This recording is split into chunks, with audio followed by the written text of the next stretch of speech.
Hello and welcome to WGS Podcasts.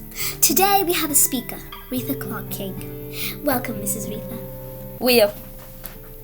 Can you tell us a little about your life and what you had to go through? Well, I went through a roller coaster, starting out working in the cotton field to get a PhD of thermochemistry and a BA's degree in mathematics. I know you might be thinking that it wasn't easy for life, but it really wasn't. At the end, I got used to it, and I learned a good amount of stuff, actually, a lot from it. And it was my family. We were really in the rural part of Georgia, specifically Pavia, Georgia. I was always the smartest one, from excelling in my small one-story schoolhouse to valedictorian at Moultrie High School. It's pretty hard, because my parents, they divorced my elementary. But then, I got good things from that. I ended up going to Clark College with a scholarship. Clark College in Atlanta, Georgia, by the way. This is when I really got interested in one of my favorite subjects, which is chemistry. I did this topic and I studied at the University of Chicago. Wow, that is very inspiring. But can you tell us more about the problems and challenges you had to go through?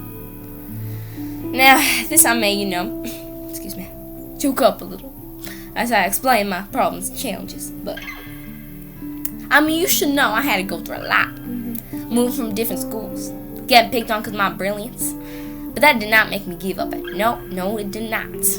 My family, even though split, always supported me. And, we stay pretty tight all the time. And it just amazes me how we got here. In 1960, which is a long time ago for you folk. Yes. But anyway, I got a PhD thesis at that time, and it was entitled A Contribution to the Thermochemistry of the Lyaves Phases. I always grew up to be curious, and after discovering this, it really taught me something about chemistry that I never knew about.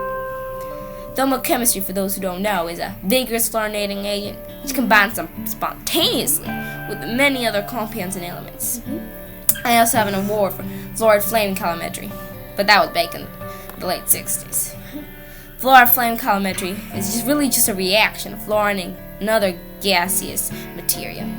Now, this is one of my biggest accomplishments I've made, and it is vital that I think we should know what fluoride can react with and what happens when it is reacted with. Yes, that is amazing what you had to go through. Can you tell our listeners and viewers a little inspirational piece that inspired you or reminded you about your life?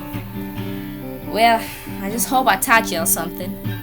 But really, the message here is don't give up. And you don't need to give up just because you're from this place or from that place.